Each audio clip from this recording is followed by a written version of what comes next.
then All right, buddy. 10, Chris gets it. 9, 8, 7, 6, 5, 4, 3, 2, 1. Welcome to the Fantasy Football Press Box with your hosts, Scott Fitzgerald and Sean Clemens.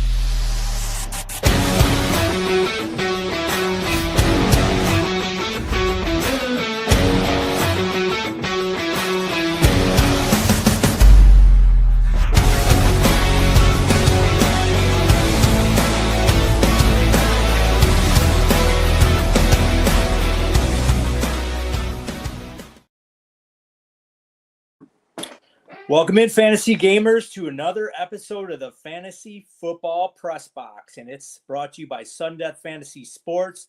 I am your host, Scott Fitzgerald. You can find me at Run the Hurry Up on the Sleeper platform. I am brought in by our buddy Billy from Pristine Memorabilia. You can find his work on the Sleeper platform.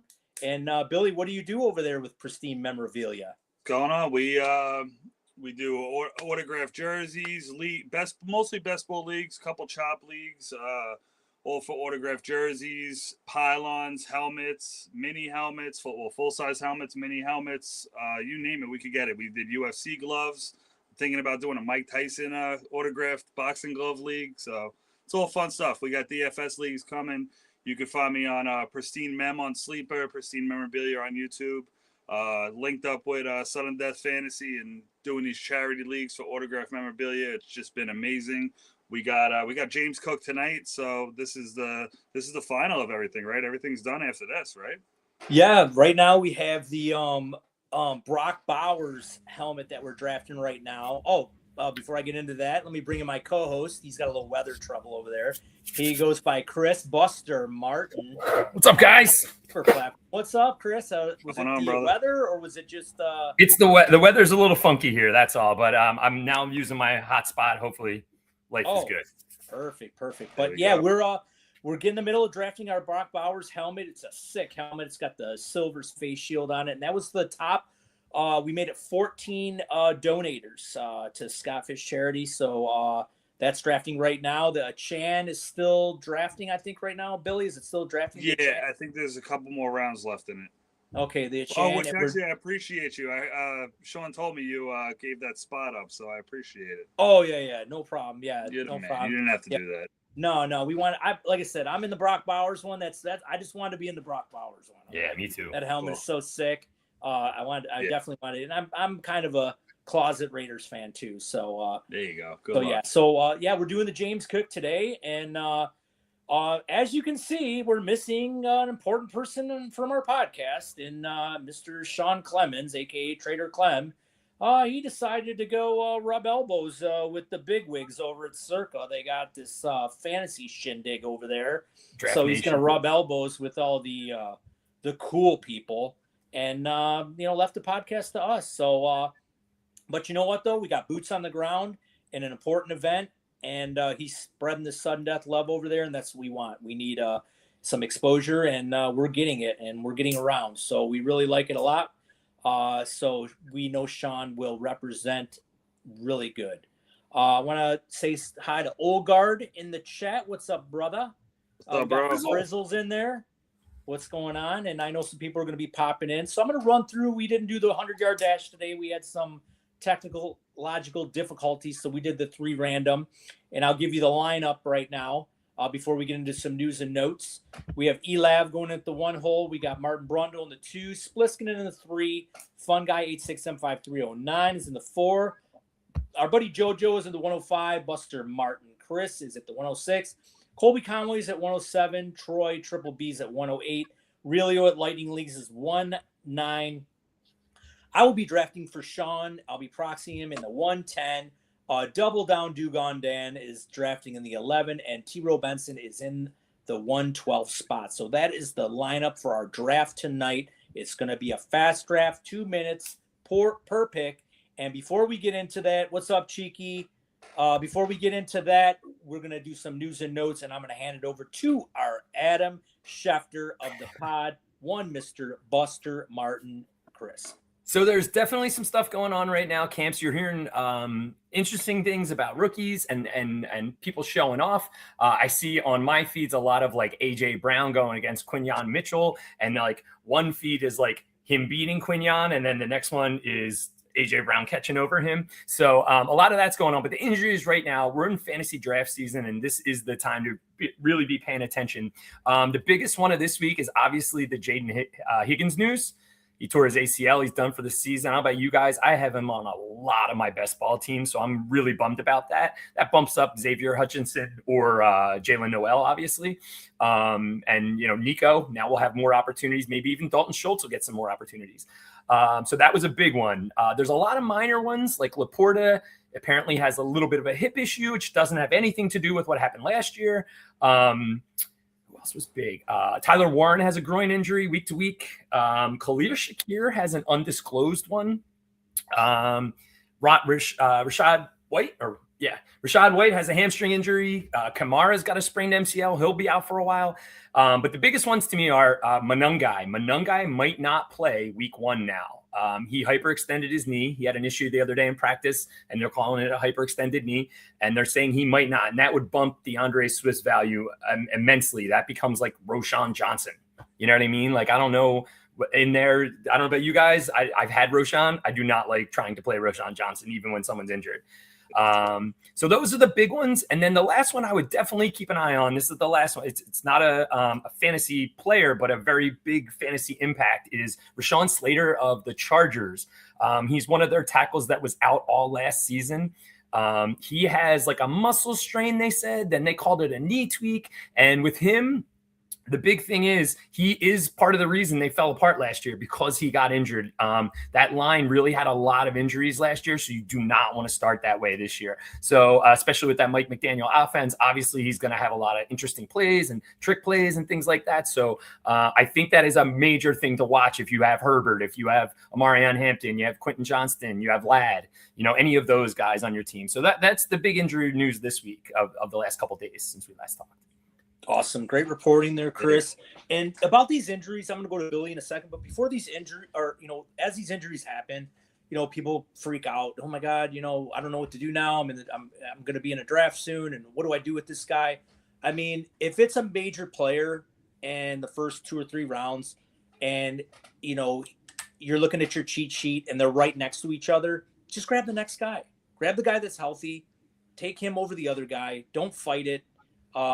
Because injuries like groin injuries or soft tissues or something like that, those tend sometime to linger. And like with example, like Tyler Warren, I'm huge on Tyler Warren. He was my number 3 tight end. I've been drafting him everywhere. But now going forward, I'm going to move Colston Loveland ahead of him because Colston Loveland's healthy. So I'm not going to – it's too late with the drafts I've already had. But going forward, I'm just going to, take Colston Loveland. It's a simple pivot and – shouldn't be that big of a deal. So there's a question here from Farizzle. Billy, I'm going to let you take this one. Yeah. He says, do y'all like Tootin or Price more? Who would you want as your RB3? So I'm rolling the dice on Tootin because I think Sharps is going to come back early. They say he might be ready for week 1. But Chris is definitely the injury guru. But I'm thinking at worst case, he's coming back week 4. They say week 1, worst case is week 4. And Tootin doesn't really have the competition like that. Chris Rodriguez, maybe he'll get some goal line work. I think he's going to get a decent amount of goal line work, but they're going to see what they got in Tootin, definitely. And with a healthy Sharps, I'm actually all over Sharps right now in best ball leagues later in the drafts because I do a lot of playoff best ball leagues, so I'll grab a couple early running backs and then wait for 2 late rounds, and Sharps is definitely one of them that I'm on. Gotcha. Yeah, I think I'm big on Tootin this year. What about you, Chris? I like Jadarian Price in general, but we've never seen the best of Jadarian Price yet. He was behind the best running back that came out this year, so that's huge, man. So we haven't seen what he really is yet. We have seen Tootin. We've heard a lot, the coaches definitely back Tootin and are saying that they plan to use him a ton. I do think Rodriguez is going to spell some touches, but I honestly 100% think that I would pick Tootin in that scenario. I'm not drafting Darian Price, but I definitely would take Tootin first. It's definitely close. It's definitely and I'm weighed in on Sharps coming back and being an impact player. That's why they're both dice rolls, but I trust more Jacksonville, I guess, if I'm going that route. And I think Sharps is the best at all three right now to get draft value wise, so you can get them so late. And just to piggyback on your with the injuries, that Houston, this big opportunity now with Higgins. When Higgins is out, I've been big on Tank Dell all year because he's late. Like I said, I do a lot of best ball. So as a late wide receiver, Tank Dell is a great pickup, and Schultz is a great late round tight end. He's at the bottom of, he's like a top probably 17, 15 tight end right now being drafted, but could have a lot of value, especially with Higgins guaranteed out. Yeah, and don't forget about Jalen Noel. They both went to Iowa State, and he's basically free. So for basically nothing. What's up, Cyborg? Cyborg, our buddy there. He's the March Madness guru. He's in the chat there. And look who popped in. We have one quick question, but I want to see. It's Mr. Trader Clem. Look at that. Oh, wow. He has popped in to show his presence. So welcome in there, Sean. I'm definitely going to draft you a good team because I know you really want this James Cook jersey. So I will definitely do my damnedest to draft a good team. And we have a quick question from Philly Mike OG. He says, help, I'm on the clock at number 7 in a 12-man full PPR Superflex. 1K family and friends league? Wow, a grand. 1 through 6 was Allen, Lamar, Burrow, Gibbs, Bijan, Chase, full PPR. Help. Chris, Buster Martin, you're on the clock at number 7. What are you doing? You know what I'm doing. I'm on Ross St. Brown, bro. That's exactly who I would take here. Billy. I'm probably going Puka there. Amon Ra's a safer one, but Puka's got the upside, I feel like. Oh, he definitely does. That's a rough decision right there. That's a hard decision. It's a good one to have, though. That's a good. You don't want to reach on that QB. You could go JT as CMC, but not really. I'm not doing that. I agree. You know what? I think in the early rounds, you want to be conservative. In the late rounds, you want to go for upside. So I'm going to go. I agree with Chris. I'm going to go Amon Ra. He's basically been wide receiver number 3, like 4 years in a row. Stamp it safe out. bet, great offense. They should bounce back this year, and he's Jared Goff's favorite target. So love the question, and good luck, Philly Mike OG. So welcome. We'll be here for the next hour or two if you have any more. Ask away. We'll do the whole draft for you. We'll wait. Yeah.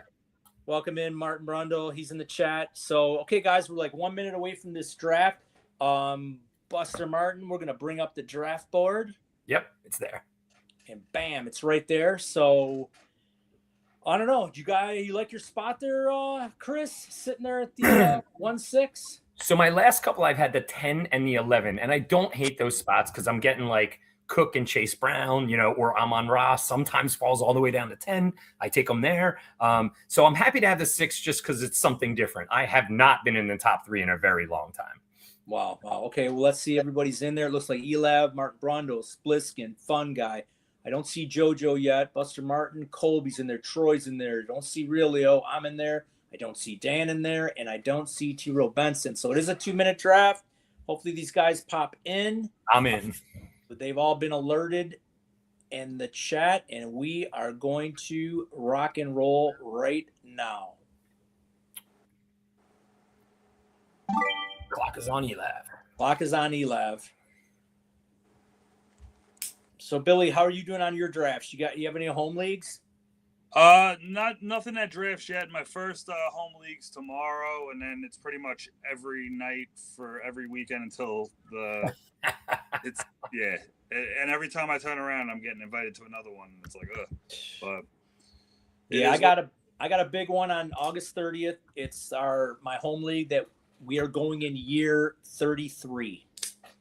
Oh, that's amazing. That's awesome. We have, shout out to my boy Joe Skaggs. We have every draft board from all the way back to our first draft. That's amazing.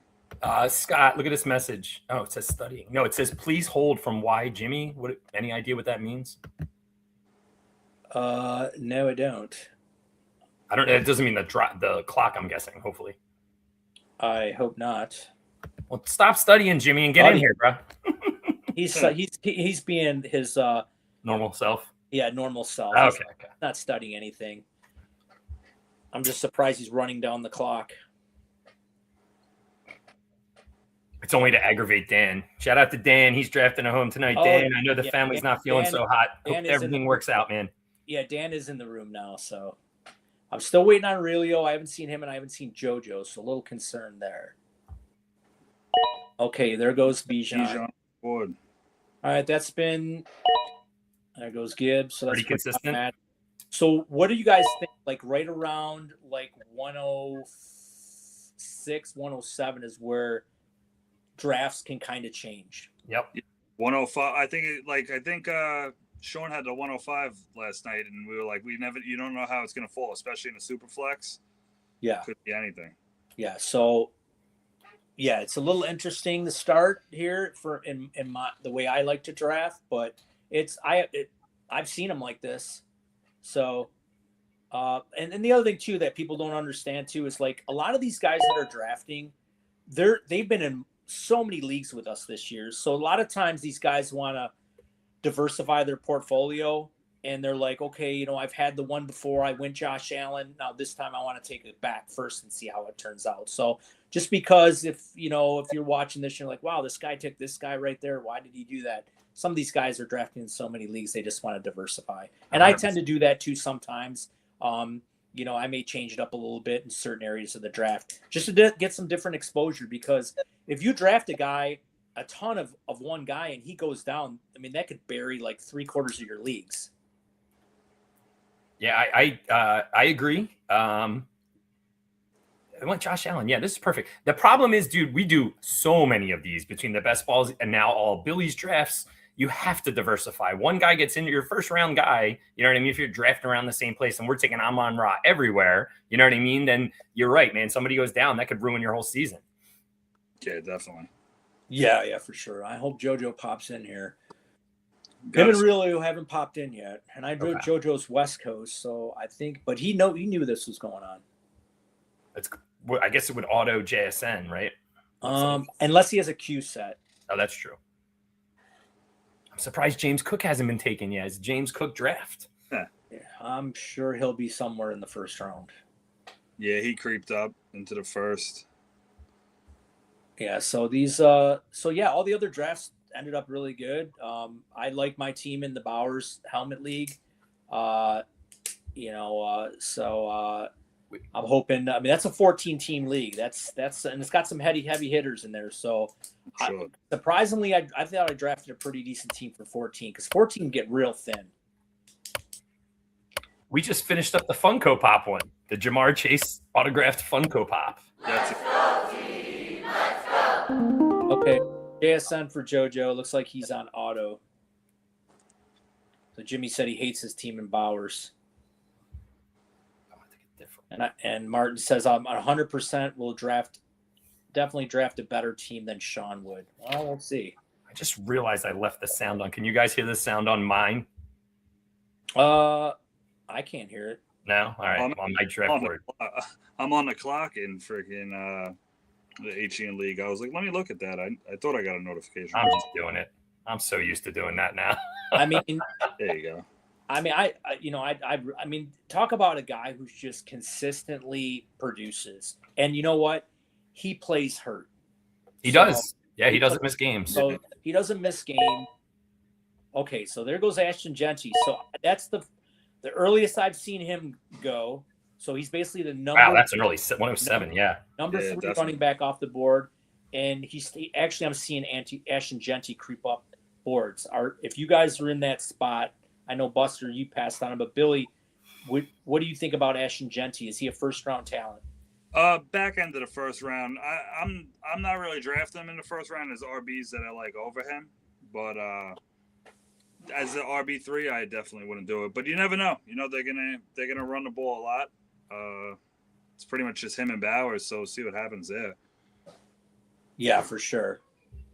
So, yeah, okay. I mean, once we get some more running backs off the board, then I think we talk about. I don't want to say anything but yes, I wanted to say a couple, and I was like, no, that's why I just said his other let's running wait. backs. Yeah, because I think that is a good discsion.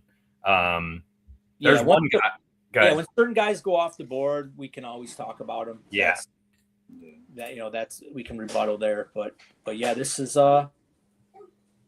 so we definitely got some heavy hitters in this draft for sure. So, and JoJo, it's not showing auto on his picture. It just says a picture now. Maybe that means he's in. He must have got in. Jumped in, and here this is Relio. Yeah, Relio. I haven't seen him pop in at all today. Neither does JoJo. So JoJo must have just popped in. Do you have a plan for what you're taking here? Relio has 30 seconds. Do you have a plan of what you're about to do, Scott? Yeah, I think I do. It's no, you don't. Yeah, I know what I'm doing. I mean, when Relio drafts that guy, you have a plan for it. Actually, I don't, because I don't. Unless he set a Q, he's not going to get him. Right.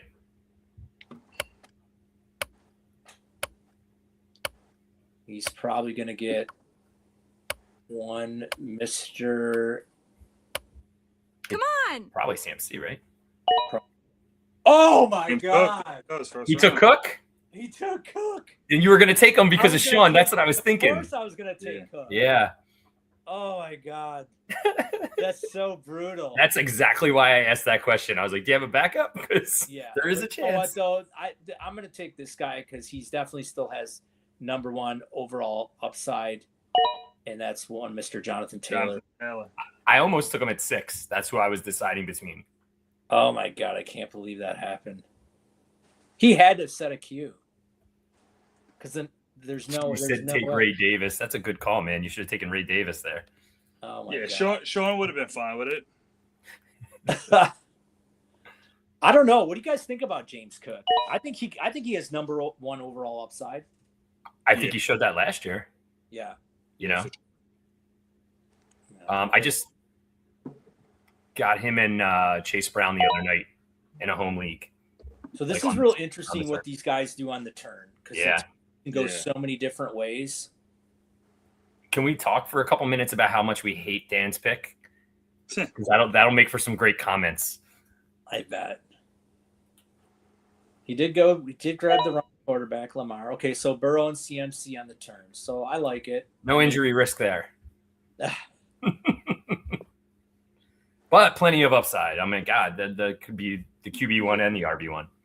Yeah, for sure. All right, Dan, let's see what you got, buddy. Just think of this, Dan, as a prep for when we have the D-Gen versus, sudden death. Oh, my God, man. I got sniped again. Twice. Way back. May and Lamar to start. Nice. Gosh. God, Sean's going to... I'm going to tell you, Sean would not have liked the Drake May pick. Yeah, but I was going to take... I didn't have him on his top 10 list, remember? Let's see if you take one. He's not here, so. You know what? I'm going to do something that I think Sean won't really care. I mean, I'm going to go.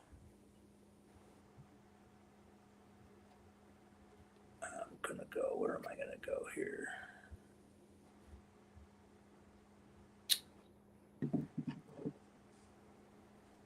He'd probably take Tyler Warren right now. If Sean likes this one. Oh, dude, yeah. Who is it? There you go. All right, solid. Bowers. Yeah, I was surprised one of the tight ends didn't go in the first round. Usually they go in the tail end of the first round. Oh, I got sniped. That's what I was hoping for. I was hoping for Chase Brown. Now I got to think. I was thinking about Chase Brown too. But you know what? I wanted to try to draft guys that I know could possibly finish the number one overall at their position. Yeah. And I think Taylor and Bowers both have that upside. Oh, for sure. 100%. Yeah. No, I agree. Bowers is my favorite tight end. I mean, obviously that's not a hot take or anything, but yeah, 100%. All his peripherals, as long as he can stay healthy, man, he's up. All right. There's still 4 running backs that could possibly finish as the RB1. Yeah. It's wide open this year with a couple, and it's just, one injury away from anything. Right. You know? What do you guys think about AJ Brown this year? Now this is where I think he was going to end up around this time of the year, somewhere at the mid second round range. Yeah, they're coming up this weekend. Is that an AJ Brown jersey? Nice. Yeah. And I got the Ooh. red one too. Let's go. Oh, that's awesome. Oh, that's nice. He's had a bunch of bangers, dude. He had Elway. There's the Josh Allen jersey. You had a bunch of Josh Allen filled in 90 seconds. It was crazy. Yeah, I was going to say that one had to. Did Sean get in that? Did That Sean was get in great that one? value, too. Did Sean get in Sean's that one? Yeah, for sure. Sean's in there. But that was great value too. Yeah, that's awesome. Billy, if you ever get a chance to either get a Charles Woodson jersey or helmet, please let me know. From Michigan? Charles Woodson, yeah, definitely helmet or jersey. Like if it's a Michigan jersey? Yeah. I got you. Okay. I'll have a league soon. Yeah, I've seen I could have got him plenty of times. I mean that could be something too that I'll play for, but we may have to talk on the side. Yeah, definitely. Yeah, I kind of want to know your process, man. Do you like? I'm joking. I don't want you to explain it online, but like, do you go to the store and you're like, I'll take that one, that one, that one, that one? No, I just have connections with people where I just make phone calls, shoot texts, meet up. I just went yesterday. I met somebody from Jersey and Queens, and I bought a whole bunch of stuff. And I try to buy as much as I can so I get cheaper prices, and then recycle that back into the leagues. And it's usually I try to get a deal and then work it out at cost value, and then find a halfway point between giving you guys a deal, then making a little bit of money, not for myself, but to grow back into the business with these charity leagues, trying to develop the website and stuff and just build back and give back. And this year has been very good so far. So even bigger charity leagues next year, but it's just a lot, you know? Yeah. And dude, if anybody, a lot of running around. If anybody's listening, they've never been in Billy's leagues, dude, Billy does, you can win a jersey that's autographed that are sick for like $15 to $20 most of the time. You know, a lot of those leagues are like that. Yeah, but Billy's been a tremendous asset for us with our charity leagues. We're so happy that we hooked up with him. This is a tremendous partnership going forward. We're so happy to have you around. And we actually had somebody in comment, Jimmy asked, do you do any hockey memorabilia there, Billy? No, not yet. Eventually, I would love to. If enough guys want to do hockey, I would definitely do a football league for hockey. If you guys wanted to do a fantasy hockey league, we could try to make that happen too. I want to start trying some basketball leagues soon. Last year I did one, but it didn't really get too much traction. But I got a stronger community this year, and I'll try to get some bangers. And I'm actually, so they don't do best ball on Sleeper for basketball, but I'm pretty sure I'm just gonna set it up with no transactions, extend the lineup, and then just do max points for the season, and it should pretty much be the same as best ball. So yeah, that probably would work. Yeah, so we'll see. Yeah. So okay, so the draft's filling out pretty good here.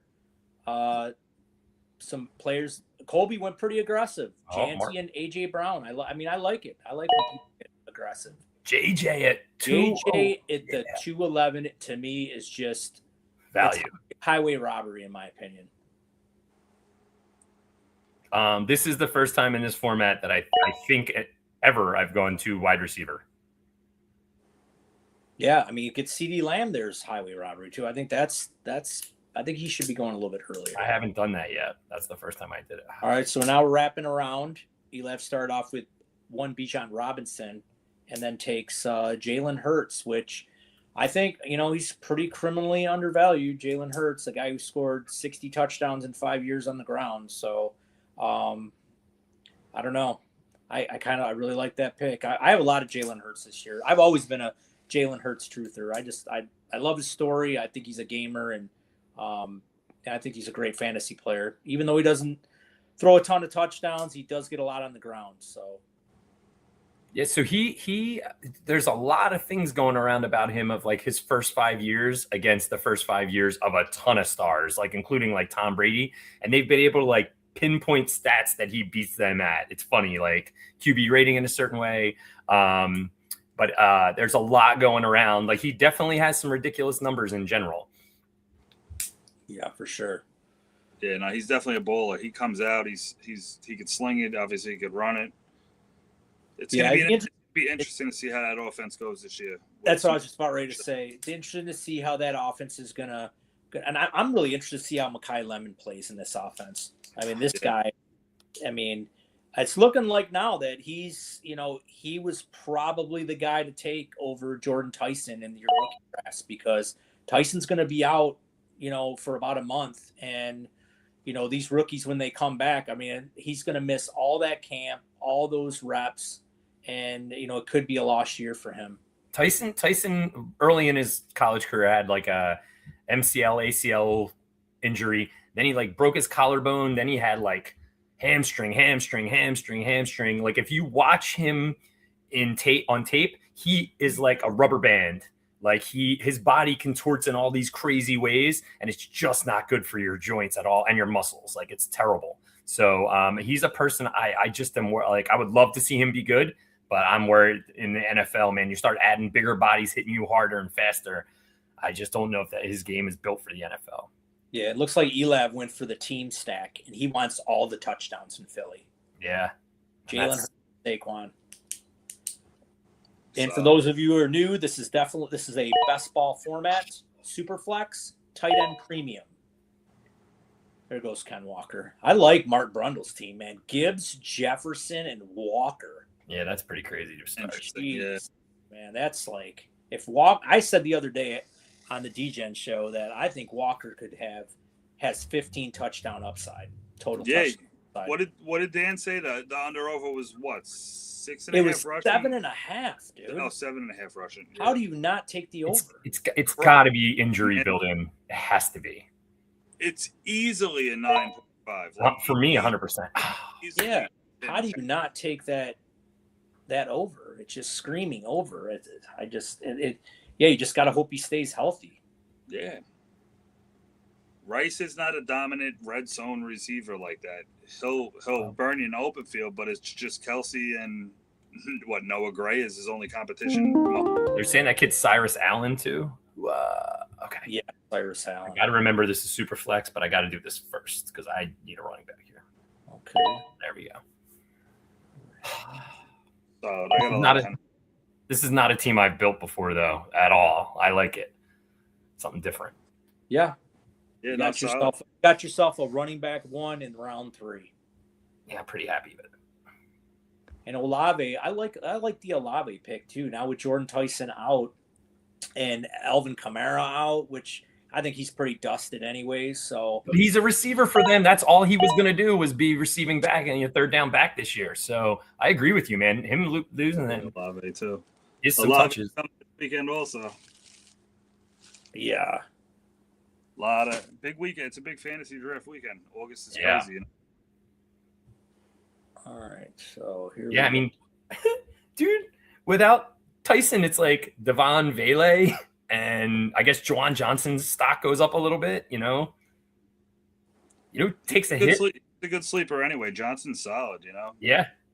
But does it hurt Tyler Shuck? That's the question. All right. Did you lose a weapon? He did it last year pretty much with that. Well, obviously. That's true. That's true. All right.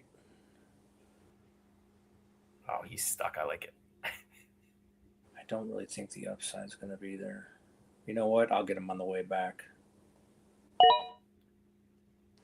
Did he go quarterback? He did. Jackson Dart. All right, give the case, Scott, for Jackson Dart.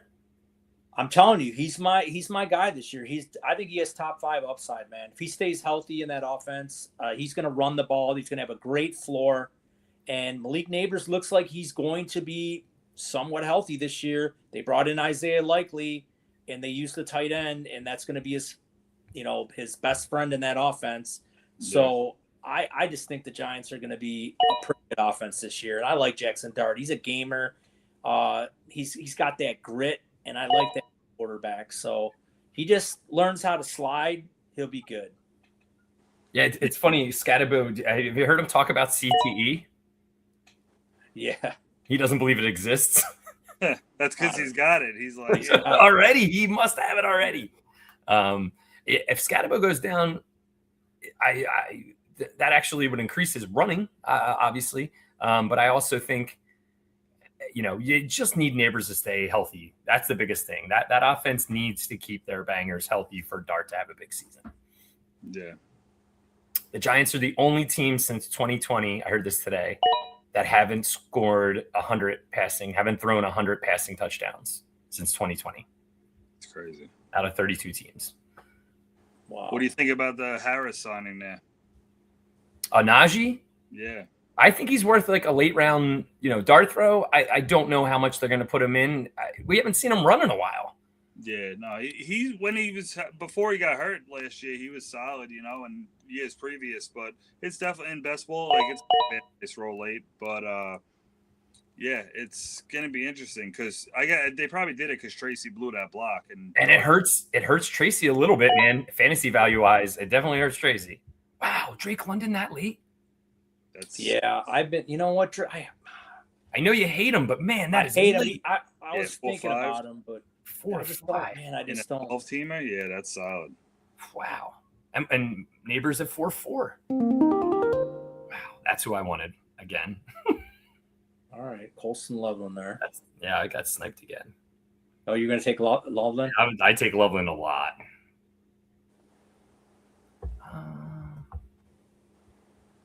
Yeah, this draft's been pretty good. Pretty good. I'm happy to get my 2 quarterbacks. I wanted to try to get those 2. I was hoping actually to get Dak Prescott instead of Dart, but Troy beat me to it. Dak Prescott's one of the few guys that does not need to run, and he still puts up the numbers. As long as he's healthy, his numbers are sick. So, and I tell you what, man, Javonte Williams, I like that pick too, man. That's a good pick. Yeah. I mean, he's getting an RB1 in the 4th round. Yeah. Yeah, nothing changed there. He's still nothing changed in that offense, man. You don't think Jaden Blue is going to take a huge step forward? Him and is it Malik Davis is the other one? I don't. I don't either, man. I don't know what they would do if he got hurt.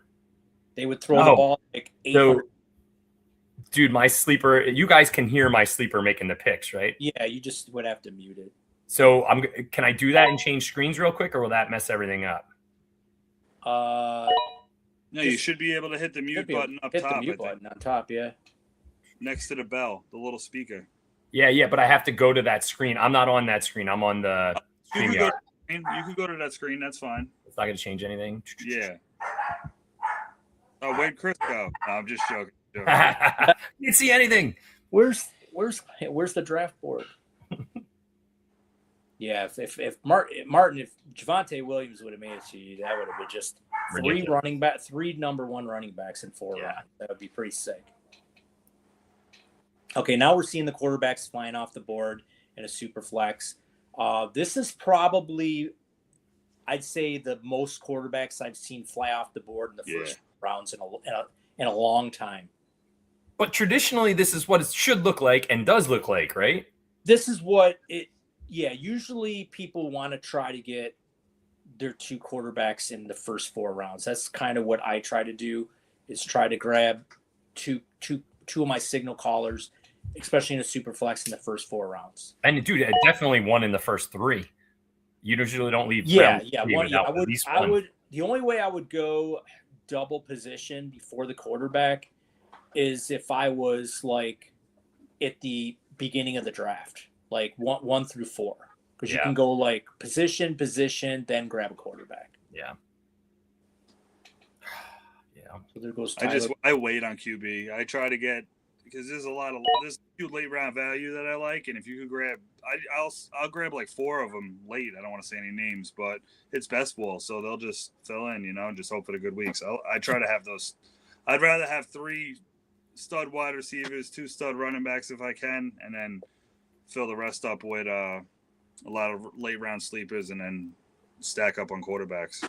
Good. Like if you're drafting Stafford like I'm all on Stafford. Stafford's stuff, but it's still in the 4th round for Stafford is early right now compared to a lot of other drafts. Dude, Sean has him number 5 on. I mean, he was MVP last year, so you can't fault him. But I thought that was a bold pick. He has him as the 5th quarterback this year too. So he's so underdrafted. He's so. Yeah, for him, it's going to be if they need to, and this is the point I made in previous podcasts, is with that defense, are they really going to need to score 30 points a game? I mean, that's my whole thing is he going to need to throw that many times? I mean, every time he drops back to pass, it's an injury risk. So if they get the lead, now they have Blake Corum, they have Kyron. Yep. You know, they get the lead, they can just milk the clock and run the clock out. Man, am I going to do this? It's getting close to me. I do not like the next decision I have to make at all, so I might skip that decision and make it later. I'll talk about it once it gets to me. I'm not going to talk about which players, but I'll talk about the position a little bit.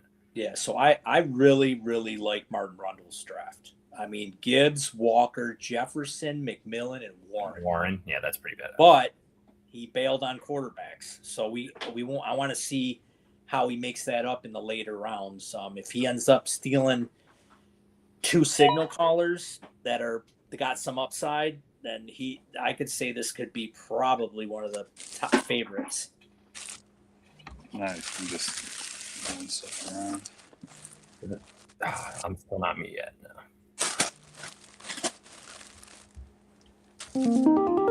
Okay, I can do it. All right, so here I'm going to take Baker, and it's because my man is like George Pickens right now. He's playing for whatever team he's going to play for next year. I mean, Pickens could be a Cowboy.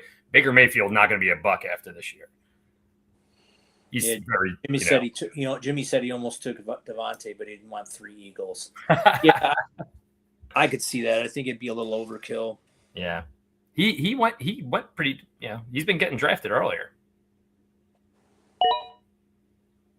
There goes Tyler Shook. I like Tyler Shook this year. I think he's gonna. I really think. You know what? I'm gonna go out on a limb and I'm gonna say I think the Saints could win that division. That's bold. Yeah, that's bold. I think they could. It's interesting. It all comes down to QB play. You know, we'll see what happens. 100%.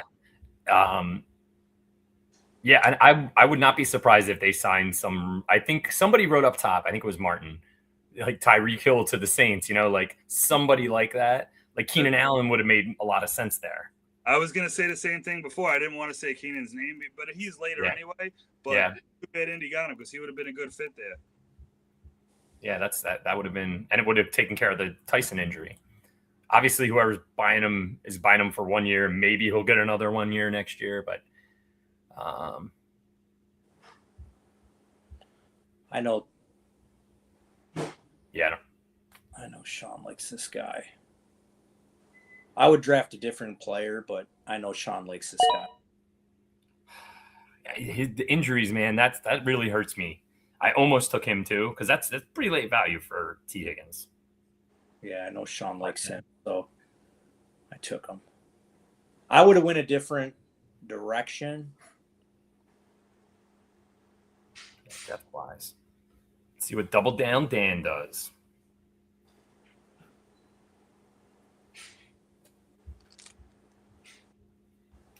Kyron.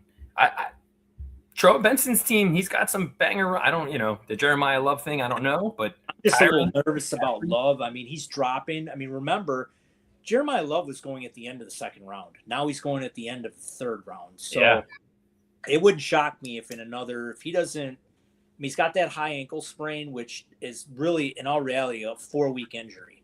And then when he comes back, he might take a week, maybe 2 to get back in the groove. But so he could be literally not 100% until week 3.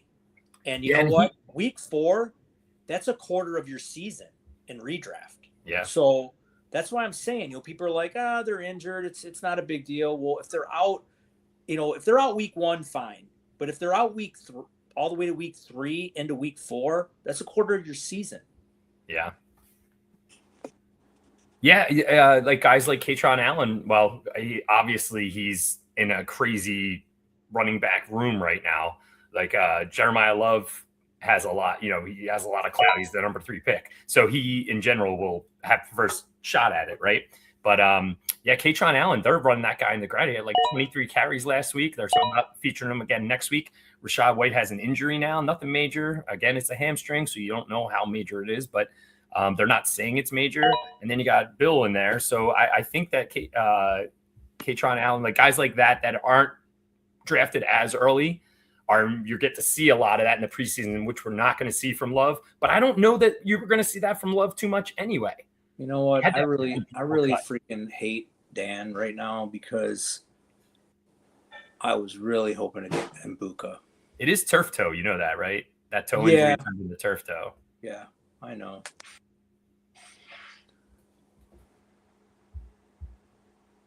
Okay, where are we going here? All right.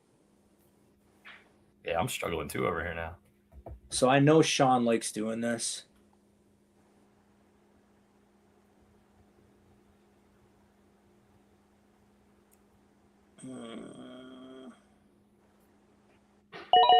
Sean definitely, when you said Sean likes doing this, he loves taking tight ends.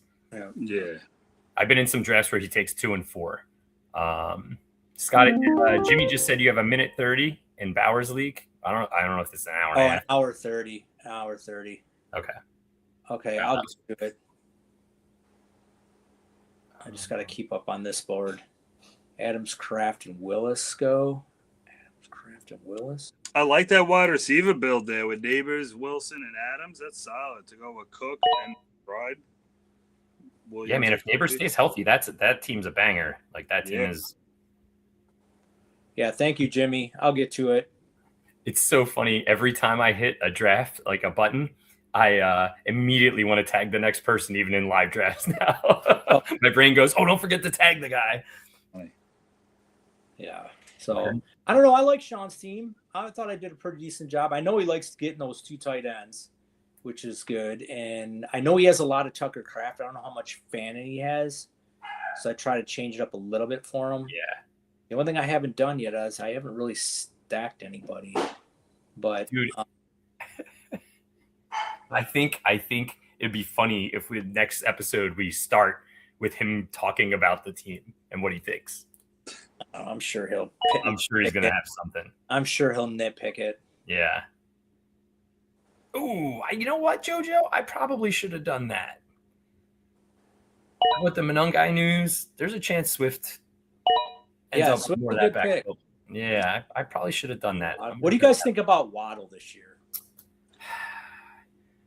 I mean, good. No, has he ever had a 1,000-yard season? Like, he's been behind Tyreek. We don't know if he's that guy yet, and there's a lot of mouths to feed there, but he has the talent for sure, because when he does get his catches, they're awesome. He definitely has, but he has, even that guy, Pat Bryant, is killing it in preseason again. Yeah, you said it pretty spot on, and I think like Sutton's been there. Sutton's Knicks' guy, and Sutton hasn't been a top wide receiver drafted early, so I like his value kind of more than Waddle, but I think Waddle has the higher upside because of his physicality, and he's a big body, and if they build a good chemistry, it could be a good red zone target too. It's going to be interesting to see how that plays out for sure. Yeah, I think I'm gonna buy a little bit of Waddle. I'm not gonna go so overboard with him, but if he's in the right spot, which I think 6th round is, I think, about right for him, I'll take a chance on him. Yeah, it's not a horrible pick, but no, he's definitely got the upside for sure. Yeah, there goes Luther Burton. So now he's going, do I take the best player available, or do I take another wide receiver right here? And this, with Waddle, the same thing could be said about Moore and Burton. Like, who knows how those offenses are going to work? I do like Moore's upside with Josh Allen. I think it could be great. And with Chicago, who knows? I personally favor Rome, but it could be either or.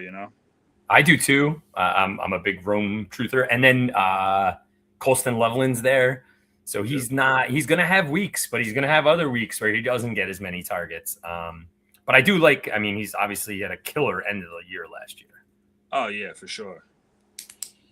Yeah, we'll see what DJ Moore does in this offense. The only thing with Moore sometimes, he sometimes reminds me of, a receiver that would like maybe take some plays off every now and again. And if he's not getting targeted, he's, kind of throwing a temper tantrum and, but we'll see what he does in this offense. But, yeah, for sure.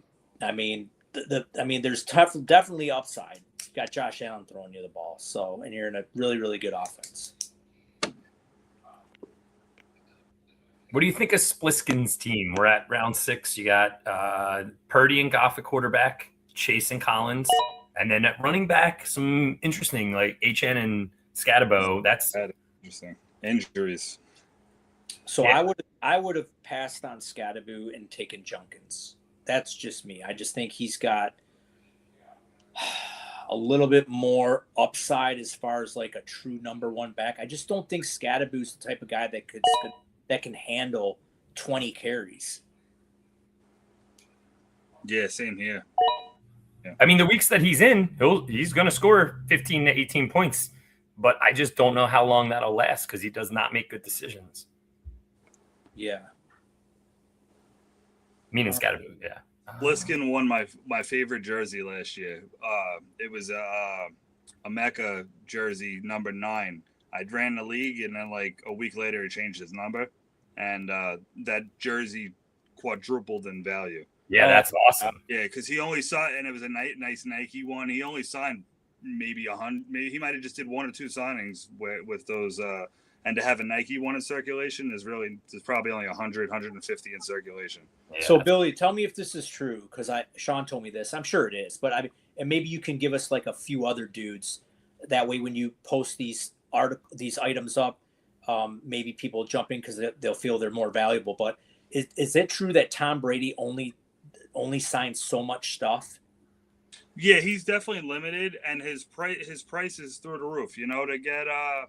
To get a player, let's just say Le'Veon Bell is like $4,000 for a signing. You could comp him like a room or whatever. He'll come and sign for 2 hours. You got Jamar Chase is probably about $100,000 for like 4 hours worth of signings.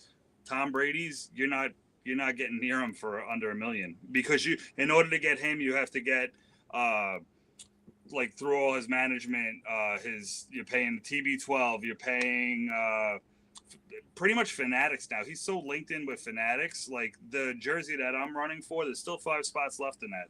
That's a Beckett cert. He's probably never going to do a Beckett certification again because he's just so linked in with Fanatics. And and I was talking to Sean about it. So like Fanatics kind of ruined the game with a lot of like authentication companies, because they put a stronghold on these athletes. And it started with Marvin Harrison Jr., where out of college, Fanatics signed him to a deal where he's only exclusively to sign at a Fanatics event or a signing hosted by Fanatics. And it's Marvin Harrison. Jahmyr Gibbs late signed into one of those contracts. It's just Puka has one of those contracts. And Fanatics is just so expensive, because when you're doing Fanatics, you're doing a Nike jersey, and with a Nike jersey, you're paying Nike, you're paying the NFL. So for a Puka, you're paying the Rams, Nike, NFL, Fanatics to authenticate it, which the Fanatics authenticator is like $30 per item, compared to a Beckett authentication where you could get it for like $15 at a signing for that COA sticker. And like compared to a custom jersey, you're not paying the Patriots because their logo is not on there. You're not paying Nike, and it's so much simpler. I don't know. Fanatics is they're changing the game in good ways, and they're changing it in bad ways too.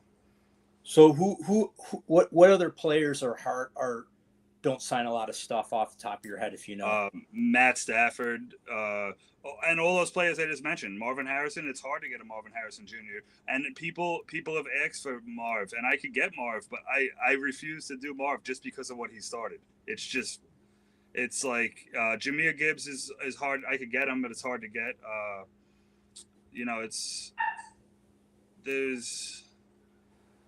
who else? Oh, somebody was looking for something, and I was like, oh, that's hard. Trying to even think. Somebody asked the other day, and I was on the hunt for it. I got a Jefferson coming. Those are pretty easy to get though. But The Jefferson ones? yeah, I got a Jefferson Nike coming in. I got a whole bunch of. I got an Olave Nike coming in, but it's all good stuff. Everybody's loving the helmets right now, so the helmets are the hot commodity. Yeah, I was going to ask you that. the helmets are nice. Man. Those helmet leagues, most of them are filling up in under 5 minutes. Because we've had some great helmets, some amazing. I got some crazy helmets already. I already have stuff stashed away that I'm going to pull out for DFS. And people are asking for certain helmets, and I'm like, I actually have one, but I'm saving it for probably week 3. I have a nice Jonathan Taylor helmet that I'm saving for DFS. That's going to be a nice one with a blue visor. But the helmets are what pops. We've done some amazing helmets this year. Where are you running your DFS leagues? So I'm thinking to start the season, as long as people are interested in doing all these leagues, I'll do like a weekly fresh chopped league for the remainder of the season for a piece of memorabilia, probably a draft or 2 on Sleeper just for DFS, where you just draft that week. We'll do like a 2 or a 4-hour clock, start it on Sunday the week before. It drags and stops on a Thursday, depending on how fast it goes, or we could do no Thursday games and just draft for the weekend. And what I do is usually I'll do a 12-round draft with a limited roster. Waivers will be open, and then I'll make it 14 rounds. In those final 2 rounds, that's where I just auto pick every player that's on bye, or if they're playing Thursday night games and we're not including Thursday night games. That way they just don't get auto picked and it just don't mess things up. Yeah. And then I'm probably going to do probably on DraftKings or FanDuel or something, probably a DraftKings weekly league with a winner winning something. So. Yeah, DraftKings, their money is more, it's lower. Like each player costs a lower amount, so you can get a better team on DraftKings. I've done both, but I like DraftKings more because you can build a stronger team on DraftKings. I'm definitely be excited for that DFS because I am a DFS player. I like playing DFS, and would I still be able to play even though I'm in Florida? Yeah, because it's a free DFS. You're not depositing money into as far as I know, you can't play like cash. Yeah, or tournament or anything. Yeah. Okay, so what platform will it be on then? As far as am I just drafting off the Sleeper platform? For the Sleeper draft, for the Sleeper DFS, and then other ones I'll make a league on Sleeper, but we won't draft. I'll just get 12 together or 10, however I decide to do it. And then I'll share a DraftKings link and say, everybody fill out your lineups. And I'll just make a 10-man league or a 12-man league on DraftKings for that week. And then whoever gets the highest scoring points that week wins the jersey, helmet, or whatever we're playing for. Yeah, that's what I'm going to be interested in doing because I like playing DFS, man. It's fun. Yeah, it's fun. And it's cool to do different things that pop up throughout the season, too. Like Halloween last year, we did an autographed Ari, I forget the guy's, Ari Lehman, the actor that played Jason in the original Friday movie. Friday 13th? Movies. Oh, really? Yeah, so I did a autographed hockey jersey and autographed masks for second place. That's cool. That was cool. That was definitely fun, I think I would want the mask. That's awesome. Yeah. I'm already on the hunt for Christmas this year to do like a Billy Bob Thornton autographed Bad Santa. That would be great. That would be cool. It's a shame you can't autograph a trash bag, That'd be sick to get like a autographed leg lamp from Christmas Carol. That would be crazy. Just Christmas time my Day, shit. Yeah. I feel like my neck's all stretched out from having the baby sleeping on me before I did the show. I'm like, he just draws my neck down every time. All my shirts have pulled necks. Uh-huh. That's true. It's like my wife beats me and pulls me through it. So are you sleeping at night? What's going on? No, I'm not sleeping, and it's not because of the baby. So I worked during the summer. I worked 10-hour days. Like I'm a custodian at a school, which I actually got a promotion I got a promotion this week. Oh, you got it. Okay, because I knew you were up for it. Awesome. Nice. Yeah, Congratulations, man. I've been a head custodian for the past 3 years. I just got the chief spot yesterday. It'll be official next Wednesday after the board meeting, but it's the top custodial position in the district. So I'm really excited about it. And it's I've only been there for 8 years, so it all happened technically very fast, but Awesome. I love it. So, but yeah, no, during the summer I'm working 10-hour days, and then like yesterday, worked 10-hour days, drove to Queens, picked up a whole bunch of memorabilia, hit traffic for 2.5 hours, came home, rapidly posted leagues, taking pictures, documenting the past jerseys that I have, and the next thing I know, I turn around, it's like 11:45, 12:15, and I'm like, I still got to shower, and so I don't get much sleep. I'm going to bed around 1, and I'm waking up around 5:15 if I'm lucky. But it is what it is. It's all fun. Spend as much time with the baby and the wife as I can when I get home from work. But once he goes to bed at 7:30, 8 o'clock, then I'm down here doing my thing. Yeah. There you go. We were just talking. Scott's not at the grandchild yet, but he's like, in the next couple of years, I should have one. I was like, those are the best. You just go like, here you go. Like, you have a great time. You feed them a bunch of candy, and then you send them home.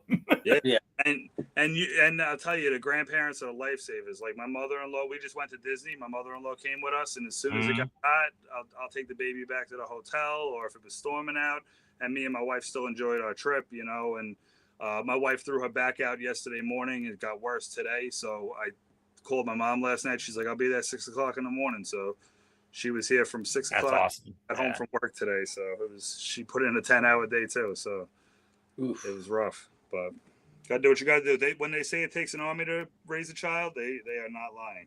Yeah. Yeah. Between that and the older I get and now having a kid and doing all this, I realize the true meaning of there's not enough hours in the day. Like there really isn't. Yeah, definitely. All right. So I don't know if Sean's going to be crazy about this pick, but maybe I shouldn't do that. Oh, yeah. We should evaluate Realio's auto team as well after this. Yeah, for sure. You know what? I'm going to, because he's the last starter left. 5 and 8. Oh, I know what you're looking at. Yeah, I have to. That's That's I'm a Rodgers guy. Like I said, I grab guys late. Rodgers is definitely one of my top targets. He honestly might be my most owned quarterback. Him and Brissett. Yeah, I have a ton of Brissett. That was the decision I was making there. I have a mantra that I always do. Not first 9 rounds, I have to have 3 quarterbacks now. Yeah. I waited a little longer than I wanted. I like to target like a Stafford and Goff. QBs went very early in this draft, I feel.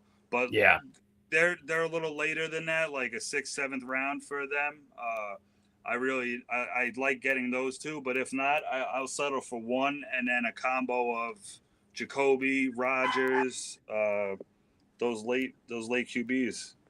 And then sometimes I burn myself and I find myself grabbing Watson and Shador because I'm panic picking there. Yeah, it's like, at the end, absolutely. It's I it's definitely done that. Rolling the dice, but yeah. I'm gonna be so mad if I get sniped again. What do you guys think about Daniel Jones this year? I mean, nothing's changed in the offense. They did get rid of Pittman, but when he was playing, they were the number one of the top offenses in the league. They were like 8-2 or 7-2, right? Jonathan Taylor went ballistic. So if Daniel Jones plays, I don't see why, and he's healthy and he doesn't get hurt again, why they can't go back to where they were last year. Yeah, it's I want to see. Oh my God, he just sniped me again. Got you again.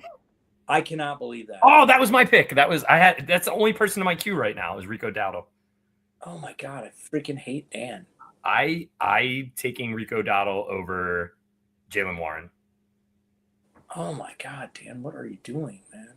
He's killing me. He's at home with a huge smile on his couch. He right is. now, He is listening to this. He's got a huge he's such smile. a scumbag. Well, Scott, I loved you on that show the the other day. DGen You show. you were free, you know. I was free. The Yeah, DGen show. I, It was definitely. yeah. Well, Sean probably won't like this pick, but I don't know. I just hope he stays healthy.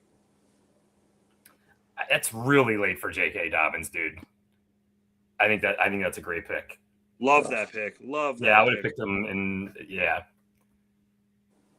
If I I'm needed so a I'm so RB early in best ball drafts that I love getting 3 RBs in those first 4 rounds because I like the wide receiver depth, and then I'll just wait on RB, and I love getting Dobbins late.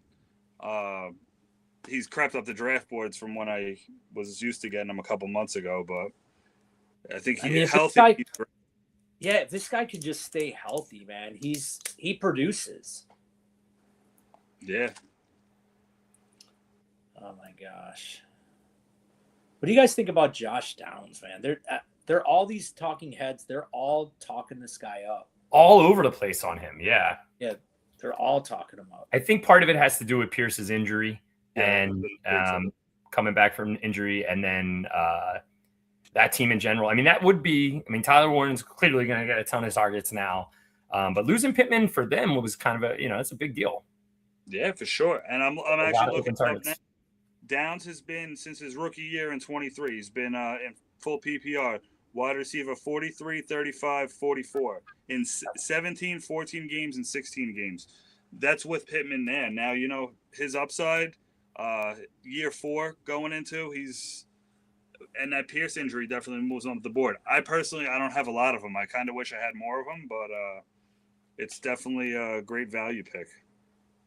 Yeah, I think I'm worried that Alec Pierce is going to end up doing like the Christian Kirk thing where he gets a ton of money and then becomes like an average player. You know, remember like Christian Kirk a couple years ago got that guaranteed $70 million. And same thing. Yeah, he was definitely a player I was drafting a lot of back in the day. I was talking about that with Sean today, and like, because he pulled a Curtis Samuel card, and I was like, bro, I was all over Curtis Samuel. Yeah. And he's kind of like that too. He got that contract from Washington, and then he kind of just disappeared. Fell apart. Yeah. It wasn't a major contract, but he got that contract. They brought him in there for a reason. Is he playing football anywhere? I'm not 100%. Let me look. I'm not 100% sure on that either. And you know what? It only took me an hour and 7 minutes, but you know, please, you guys like and subscribe to the podcast, and you know, we got to catch up to DGen, and you know what, the GoFundMe page is still available if you guys want to go in there and donate to our charity that goes strictly right to Scott Fish at Fantasy Cares. We've raised almost 2,000. We're almost there, and just a few more. Oh, look at that! Just a few more dollars, and we can crack the 2,000 mark. So we really appreciate all that. If you make a donation, any donation at this point, pretty much you get a ticket into the Jamar Chase Salute to Soldiers football autographed helmet that Billy provided for us.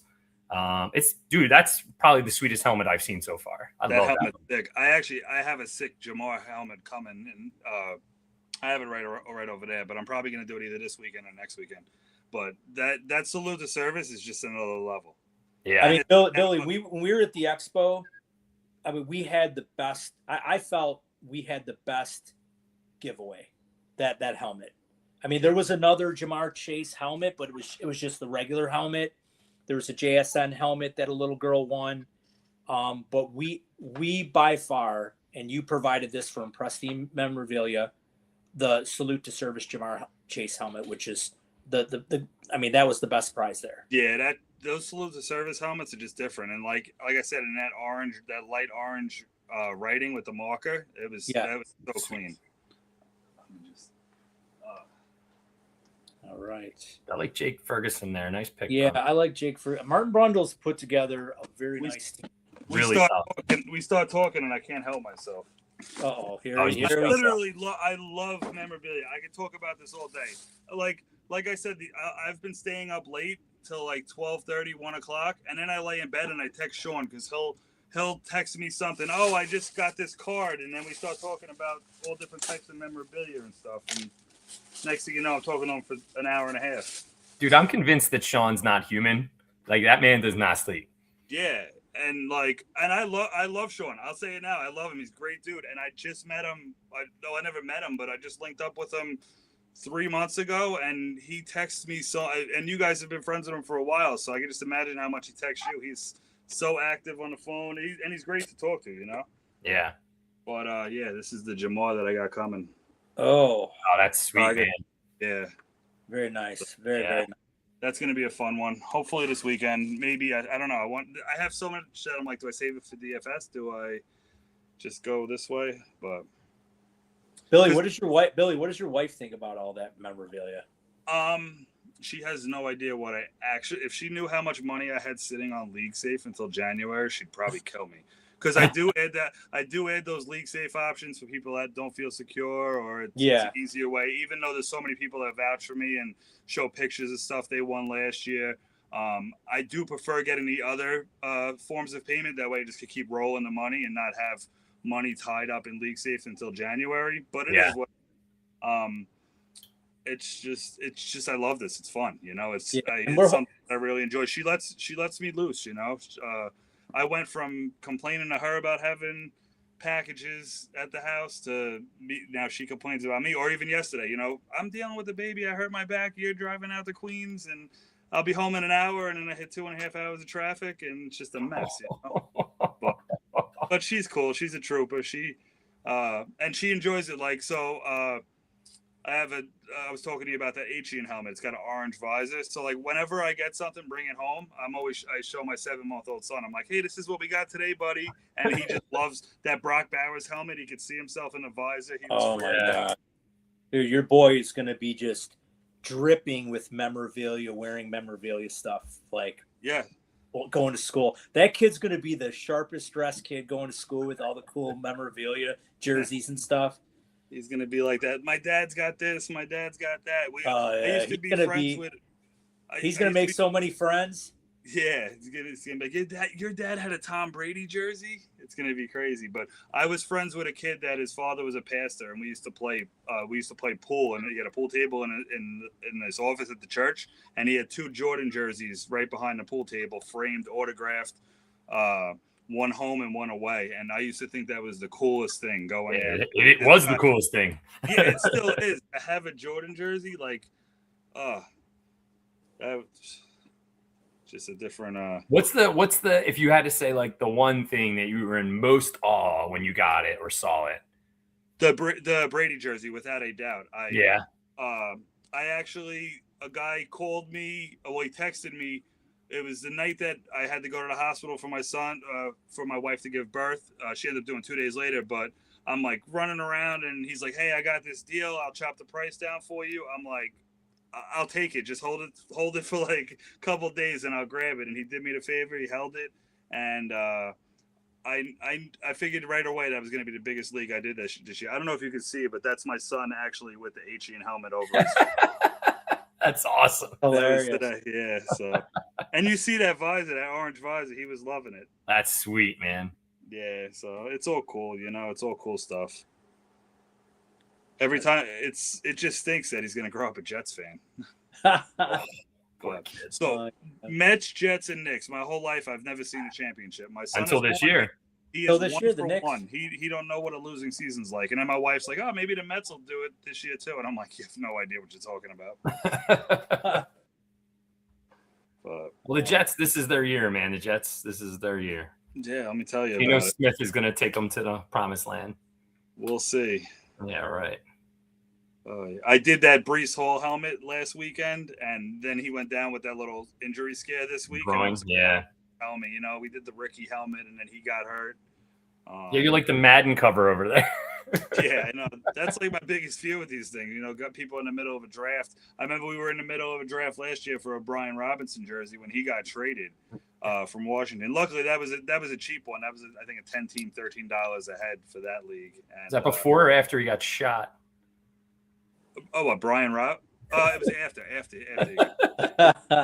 Because that would have been rough, man, if you did that. You were talking about Ricky Pierce. We were talking about Ricky Pearsall, and that's what clicked into my head. I forgot Brian Robinson got shot. Yeah, he got shot too. Yeah. That's crazy. No, we love all this stuff. I mean, it's like I said, I can't wait for the DFS leagues, and yeah, it's just, and we're hoping that these charity leagues that we're running here at Sudden Death Fantasy Sports, we're hoping the people that win these pieces of memorabilia, we want to get you guys on the show and get your experience on drafting these leagues, and we want you guys to show us that jersey when you guys get it, or that helmet or piece of memorabilia that you get, and show it up to the camera and say, hey man, this was sent from Billy. I'm really happy that I got this. So super happy running these leagues. That is my favorite part of doing all of this, is that week when people start receiving stuff at the end of the season. And it's like they're posting pictures with guys. No lie, there's some guys that I sent boxes to with 7-8 jerseys in it because they won so many leagues, and they're posting this, thank you so much. Or people getting stuff framed a month later, being like, hey, I just got it framed, it came out sick. And honestly, that's why I can't wait for the season to start too, because all of that starts week 1. Week 2 it'll start, because week 1's DFS winners will receive their winnings by week 2, and then, that's awesome. And that's when everybody it all starts coming together, like, oh, that's sick. And that was big for me last year, because last year I started this in the off season and nobody received anything, but then week 2 people knew it was legit. They were like, oh, this guy's got quality stuff. And I love the winners that win, love it. And I personally love, nothing against anybody else in the leagues, but when a Cowboys fan wins a Cowboys jersey, or a Giants fan wins a Giants fan won a Malik jersey last year, a Bears fan won a Rome jersey and a Loveland jersey. So that was definitely cool. Yeah, that's awesome. Chris, can you roll up the draft board? Sorry. Can you roll up the draft board a little bit? Yep. There you go. You could roll it probably all the way up as far as it goes. Still a lot around here, yeah. There you go. So yeah, no, that's got to be a good feeling, Billy, when you know that all your hard work is people got a big smile on their face, and all that hard work goes to good things. Yeah, I love doing this. I genuinely love it. And I could tell you see how I livened up in the past 10 minutes because we started talking about memorabilia. Like, I'm like, oh, giddy, like, he's all excited. It's like we started talking about the Jamar helmet, and I'm like, I have to go over there and grab this. Like, that's awesome. So we were talking earlier about Martin Brundle's team, and we wondered how his team would turn out at the quarterback position. So he ended up with Daniel Jones in the 7th. So not a bad starter, got some upside there. Obviously proved it last year. Bryce Young, starting quarterback on a Carolina Panther offense that should be even better this year than they were last year. And then he ended up with Deshaun Watson, who, as of right now, it's looking like he's probably going to be the starter in Cleveland. I'm not sure how long it's going to last, but really doesn't matter because it's his 3rd quarterback. So if he can just get through you have to get through week 13. So if he can get through week 5, he'll cover Young's bye, and then Daniel Jones is week 13. Okay. This is interesting to see who he's going to pick here. A couple tight ends.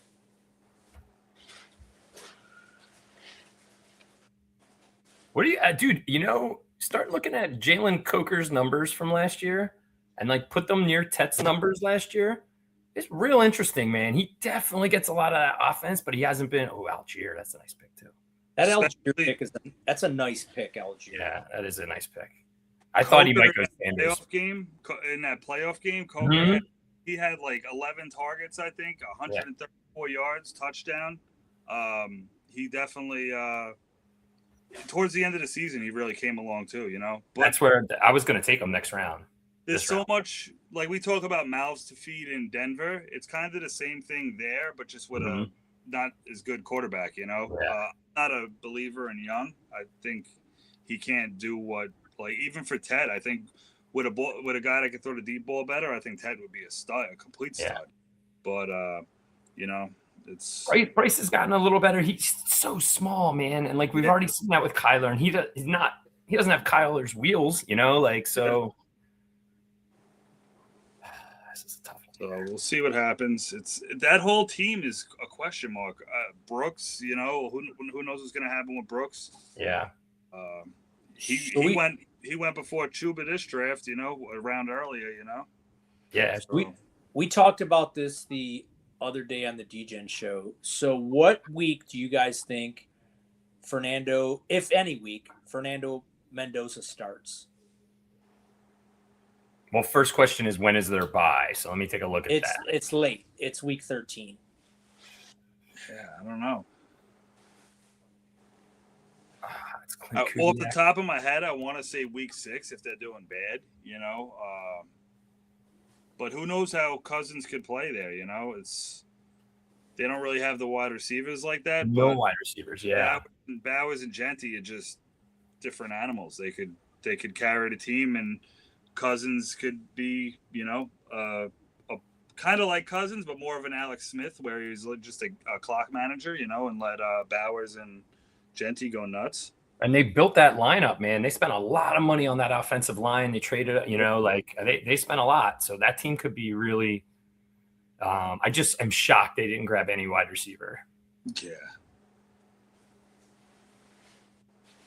Like even Keenan Allen there would have been a good fit. On Diggs, they could have went to Diggs. Could you imagine Keenan Allen going there with Cousins starting at quarterback? Yeah. He would have, because he would have fed on the ball. Yeah. He would have been the only wide receiver there. I always like to see somebody who's a badass go to the Raiders. That's why, I'm thinking Diggs, because he just is like one of those dudes that you're like, he's going to be in the news again real soon. Yeah. But either of them, I'm shocked they didn't grab either of those guys. Yeah. This seems, yeah. But that was double down, Dan. His 2 tight ends are Hunter Henry and Kenyon Sadiq. Yeah. He waited a little bit. That Rico Dowdle pick was the best pick, dude. I mean, that hurt me. Yeah, that one hurt bad. That one stung quite a bit. If he maintains the role that he had before, I think he's open he could be a beast. Oh, yeah, for sure. And, dude, if anything happened to Jaylen Warren. I must say, Dan did snipe me pretty good. Dan did pretty well. And actually, I really thought I was going to get James Cook. But like I said, I don't mind Jonathan Taylor's consolation prize. So, no, that's solid. Yeah. I just wanted to get James Cook for Sean. Yeah. And it went to Relia, who wasn't here. Yeah. He must have a Q set. So, Old Guard says he thinks Mendoza. I don't know why I'm not pulling up these comments. So, I think Mendoza's going to.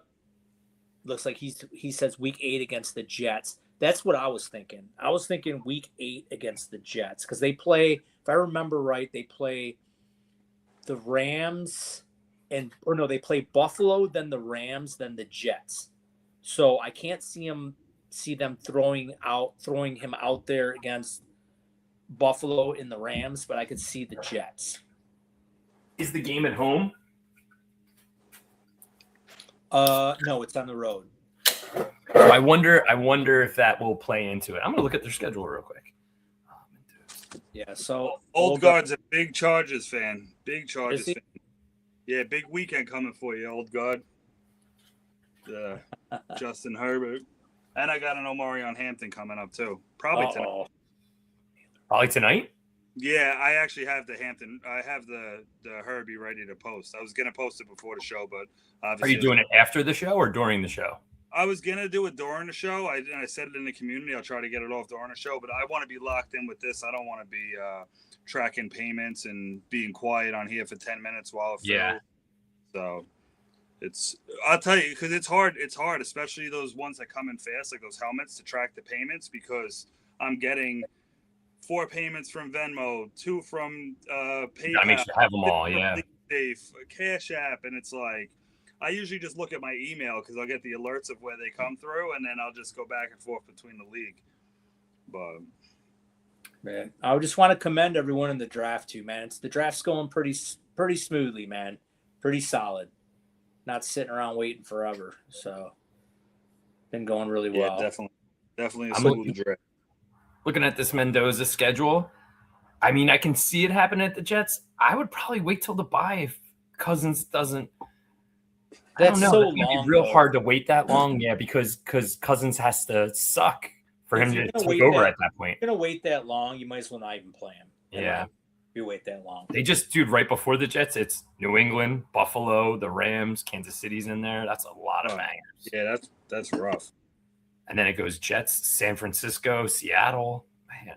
And the other reason why I think you shouldn't, if you shouldn't wait that long, if you do, because God forbid if he ended up tearing a knee or something like that in a meaningless like week 13 or week 14 game. That'd be dumb. Now Yeah. you're talking about possibly him not being ready for next year.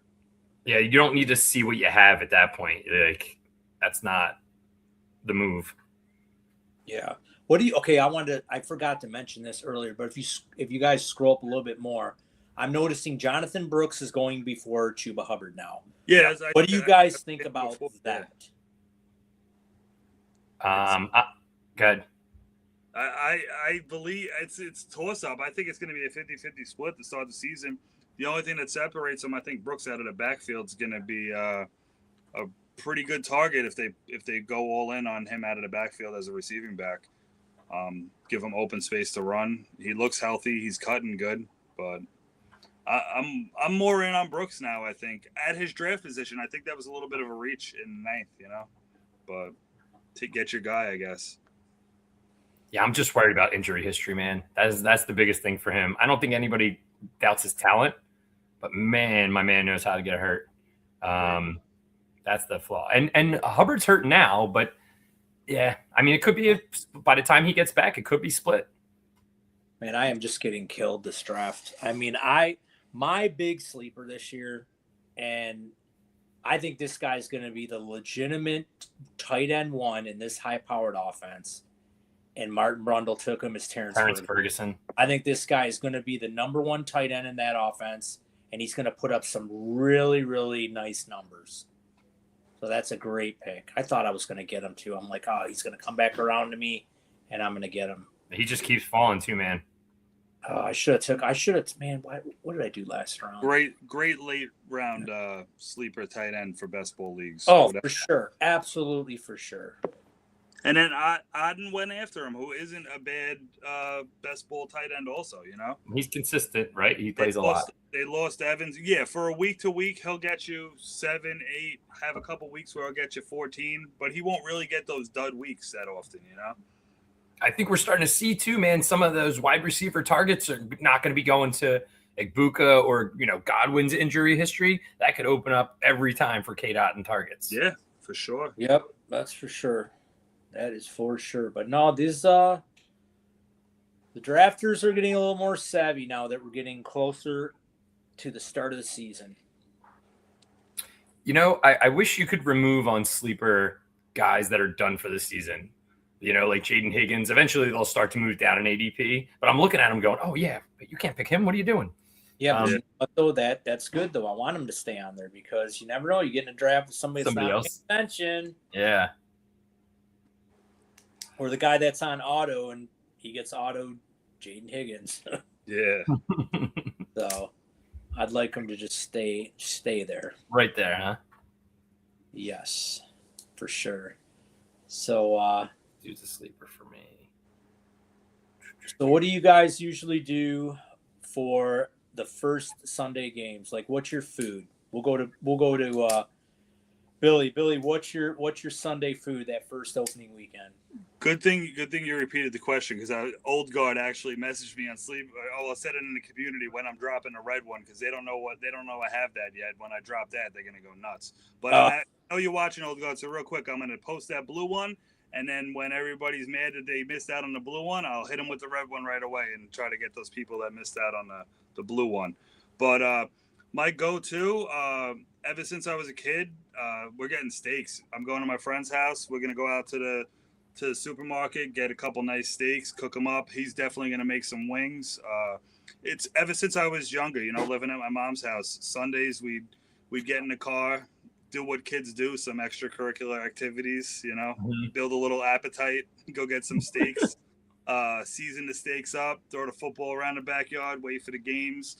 I'd have my cable box out, my living room cable box, and my den all on my back porch, and we'd have 3 TVs out there streaming something on the computer, on the laptop, cooking steaks, and we do it pretty much half of the weeks out of the season. We're grabbing steaks, doing wings. It's always a good time. Wow. Is it the same core people every time? Yeah, I have pretty much my same 4 or 5. It could be, and any week it could be 6, 7 people, that I grew up with, that I've been friends with since I'm 13, 14 years old, kids from the neighborhood that we all stayed close, My wedding party was 13 guys and 13 girls. I had 3 best men. I couldn't choose. That's awesome, though. That's awesome.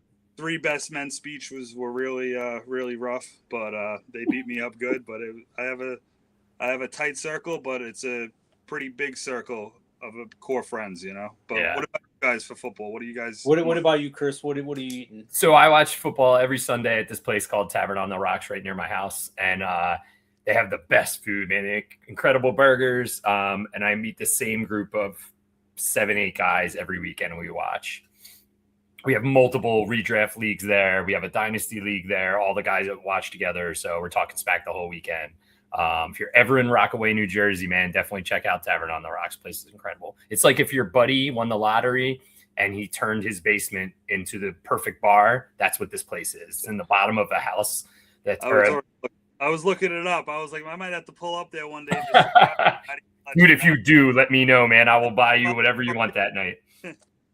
I'm surprised you come out there, but one night when you're picking up a jersey, you just let me know. Yeah, I try not to go into Jersey for him. I try to have him meet me in Long Island. Yeah. But what's your go-to? What's your top 3 bar foods for football? So they have a ghost pepper burger that's badass. It has bacon on it, and it has pineapple to cut that heat. So it's like a ghost pepper sauce cooked in. And then they have another really hot one called the Spicy Boy, and that's a jalapeno burger. And they literally fry a jalapeno and stick it on top of the thing. And then they put this little tiny cheese ball. Is it my turn? Sorry. On top. And the cheese ball is like a traditional cheese puff, and it's made out of Carolina Reaper dust. So when you eat that, when people order it, I'm like, dude, don't eat that yet. Make sure you know what you're eating. I'm about to tell you, because sometimes it's like an old lady or an old man. I'm like, dude. But other times somebody is loud, I just let them eat it. And I watch them suffer, So you're all into the hot stuff. The hotter the better, sounds like. Yeah, I do really like. And do you know what it is, dude? It's not even I like hot stuff. It's like once you destroy your taste buds so much, you actually have to eat a little hotter, or else it's not as hot. You know what I mean? Yeah, it's like a mild to you now. It's still hot. Don't get me wrong. And I drink a lot more beers when I have them, but it's just something I feel like on a Sunday afternoon. It's like in the basement of an old hotel from the 1800s is the bar. And someone just rebought it over COVID, and she redid it completely. It's awesome. That's cool. That's where I go pretty much every weekend. What about you, Scott? What's your top 3 bar foods for football? Definitely it's wings, and I like hot, so it's got to be buffalo hot sauce on there for sure. And then I like the King's Hawaiian sliders. King's Hawaiian's awesome rolls, dude. Hawaiian sliders, and they got to be the pretzel bun ones. Those are the best. Cheeseburgers are great, so I like them. And then probably a third one, a big old plate of nachos. That's the gem right there. That's the hidden gem, the nachos. The nachos. So on top of doing that stuff at my mom's house growing up, probably for 4 or 5 years consecutively, every Monday night, the same core group of my friends, we used to go to this same bar restaurant, Phil's, out in Wading River, Long Island. And we used to just get a whole bunch of apps, watch the Monday night games, and believe it or not, they had a killer French onion soup, so it was kind of weird. Oof. You'd have 7 guys just getting hammered and be like, bring out the French onion. And but French onion soup is so good, man. So underrated, dude. I had one 2 weeks ago. The worst thing about French onion soup, and it happens to me all the time, and I usually you get it, it's your appetizer. And you're usually at that point, you're so hungry, you're like, I just want to eat. And that first, if you're not careful, that man, we're getting spammed to death here. Usually my first bite is that cheese, and it's so hot bowl. it burns the top of your mouth. Yes. I freaking can't stand it. Because you want to, get into that first bite of that, melted cheese, and you're not careful, it just burns your mouth. There goes Keenan Allen. Chris, you ever go to the Nanuet area? It's a little north of you in New York. So yes, my brother used to live in Tuxedo, which I believe is close to there. Yeah, it's kind of it's a little more. Tuxedo's a little northwest of that, but okay. Yeah, but there's a mall right in Nanuet, and they have this place. It's called BJ's Brew House, and they have root beer glazed wings that are top notch. Wow. So I would definitely check it out because my brother, his woman used to live there, so he would go to Nanuet all the time, and then they moved to Tuxedo. You son of a, that's my sleeper, Cyrus Allen. I know. I was gonna try. You know what? I almost took him instead of AD Mitchell, but I'm like, you know what? He'll get back around to me. I thought I was gonna get Keenan Allen and Kayshawn Allen too. Damn. Sorry. Dude, root beer glazed wings. And so good. It's like I love root beer. Same core group of friends. We all had season passes to Bel Air Mountain upstate snowboarding. We'd go like 10 to 15 times a year. And majority of those times we were stopping at BJ's Brew House for some beers and some That's root beer. Awesome. Yeah. So what's your ride to me when you looked before? What's the distance? 2 hours, just under 2 hours. Okay. But that could be an hour and a half. That could be 8 hours. Yeah. Oh, you guys aren't that far from each other then. We're not. It's just city traffic is a real thing here, man. Yeah. That GW bridge could be killer, Yeah, and what he's saying is true. Like it could be like an hour and 45 minutes, or it could be like 5 hours. Yeah, really? That big? Yeah, you don't know. Just to even get into the Bronx, like I've gone to Yankee games and been like, all right, nice, we're leaving early. We'll get there an hour before the game starts, and all of a sudden we're getting there in the third inning because we're on the cross Bronx for an hour and a half waiting for the to get up to the Bronx. It's crazy. Wow, that's no joke. Gap. Dude, I went to a funeral. My in-laws drove up the Parkway, and I met them at the Bon Jovi rest area. There's a Bon Jovi rest area, and I met them. They got in my car, and I drove them a funeral in Long Island. It's long, don't get me wrong. It took us like 7 hours to get to where it was. Yeah, the city traffic is no joke, man. When I used to deliver snacks upstate to schools, and it was a little bit north of like Tuxedo, probably about 30 minutes north. But coming back to Long Island, it took me 8 hours once. It was snowing, and it wasn't even that bad. It was like 2 inches of snow. Yeah. But forget about it. It was just brutal. It was brutal. Yeah. Wow. So, all right, guys, what do you guys? Billy, you're not in this one, so who? Just by looking at the draft board, give me your top team. Let me throw it up on my phone real quick, just so I can see the full board pretty easily. Mm-hmm. I definitely, without even looking, I like your team, Scott, better than if Sean would have drafted it. I'm sure. I'm sure he'll love to hear that. Yeah. Well, believe it or not, I got a sleeper lag over here. So let me get to the draft, Sleeper in general, man, I'm having some trouble with it at times lately, like more than normal. It's been brutal. It is, man. I got to re-swipe it up and go back in. Sleeper, do better, man. Come on.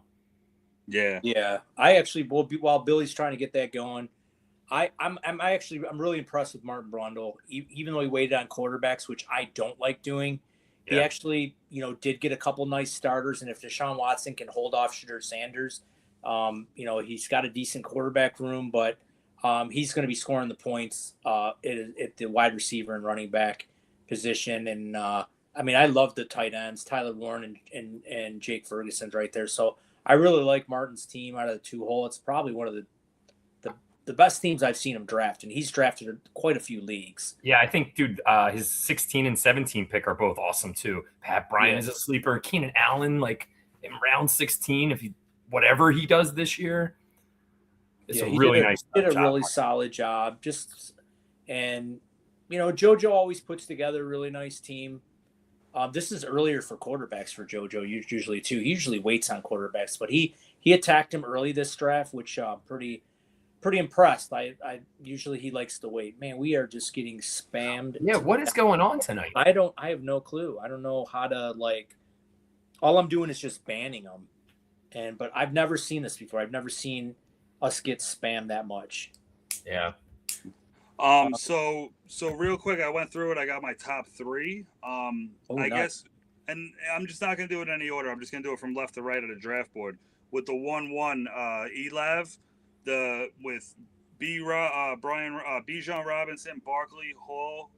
That's 3 stud running backs there. Judkins, big question mark, but has a huge potential. Stafford and Hurts, great 1-2 with the QB. He waited on wide receiver until the 6th round. Got Burden, then Thomas in the 9th, Pittman, Golden. It's a little shaky at wide receiver, but not bad for best ball. So I like that team. And he waited on tight end and got Johnson and Hockenson, which are definitely high upside sleeper tight ends. He could have squeezed one more tight end, would have been nice. Second team, Chris, I love your team. I love the way you built that team. Henry in the 3rd round is great value. You got 2 stud wide receivers to start it off, and then to match up, you got Monty and Bucky. You know, I think Bucky healthy, if he could pick up what he played his rookie season and see what happens with that. So I like that potential, and you got Josh Downs down there also. You know, I'm starting to move ranks. I think the last time we talked a lot about Bucky Irving, and I was arguing against drafting him. And you guys, Scott, both of you were like, dude, where he's going now, though? And I was like, man, when I saw him there tonight, I was like, he's right. You know whose value I also like that you took that's going a little later? Tajay Spears in the 13th. That's really crazy, right? That he fell that far. Yeah, you look at certain players like all right, Blake Crom went in the 10th, Mitchell went in 12th, right next to you, but Spears and Sampson too. You know, Sampson could have standalone value in certain weeks. He's one of my favorites. Great best ball running back. And then I got Benson at the 12, the 112. You know, he's got 3 stud running backs in McCaffrey. Love is a question mark, but he should be good. And Kyron's got a pretty steady floor week to week. And then he's got Love and Burrow as his QBs, which are solid QBs. You know, Burrow's a stud, could be a possible QB1 if he stays healthy and is clicking there. Zay, Watson, and Godwin as his 3 wide receivers. So it's pretty good. And then Likely and Dallas Goedert as his tight ends, you know. I'm high on Likely this year. I think Harbaugh brought him in for a reason. Dart's got a rapport with him. Yeah. I think, and we were just to backtrack way back when we were talking about Dart, and I like Dart's upside in the red zone this year. You know, I think they're not going to try to pound it too much with Scat to get him hurt. They don't have the faith in Tracy. We'll see what happens with Najee. But in camp, I'm seeing a lot of videos coming out where they're trying back corner fades with the wide receivers. Likely's involved a lot in the red zone. So I think red zone touchdowns for Dart is going to go up this year, and Likely's going to be a big receiver threat out of the tight end spot, you know. But for a very selfish reason, Likely is my least favorite fantasy football player this year, because I drafted so much Theo Johnson before he ended up there. So much Theo Johnson. It's a late pick. It wasn't an early pick, but I was like, you got to just write it off. You know? I really think Likely is going to be huge there. Yeah. No, I'm a big Likely fan too. They gave him a boatload of money, and like Billy said, they brought him over for a reason. And if you look back in Harbaugh's offense in Baltimore, it revolved around the running game. It revolved around a rushing quarterback, and it revolved around getting the ball to the tight end and Mark Andrews. So I could see him bringing that playbook over to the Giants. Yeah. So, Chris, the Giants are a big question mark, but they're healthy, clicking on all cylinders. They're near. Well, they don't have the running back as Detroit, but open in the field wise, you know, they got the receivers. They got big the play. NFC East is going to be interesting. Like, I think that every team has a shot to win the NFC East this year.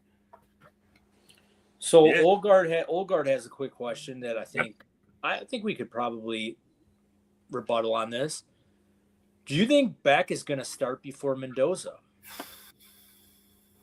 What do you think, Chris? I think it took a lot to get Jacoby Brissett to sign. Like, remember they had all that back and forth, and I think he felt a little burnt there. So I think if they go to Beck, they're going to Beck. You know what I mean? I think that's really what they're going to have to really lean into that. I don't know. I don't know that I would do that. I think I would wait till later in the year. Whereas Mendoza, he's going to be. Oh, that's another one, dude. Yeah. So I'm going to be completely honest here. I didn't realize Darren Waller signed with the Panthers. Yeah. No. When did that happen? Oh, just figured that out A couple days ago. Yeah. I didn't know that. He just got drafted. I had no idea. Yeah, probably about a week ago or so. Yeah, I don't know how I missed that. Billy, what do you think? You think Beck? You think Mendoza? What do you think? So I'm gonna just say, well, I'm all in on Brissett. So I think Brissett's gonna play great. I think he's gonna keep those wide receivers happy. I think they could be an interesting team and fighting that division. You know, they definitely have the potential. They got the wide receivers. They got McBride, and we'll see what happens with Love. They still have Connor. They got Coleman. They got a good squad. So I think they'll be clicking. They're definitely a better squad than the Raiders. You know, on paper. Yeah, you got Genty and Bowers, but it's going to be interesting to see.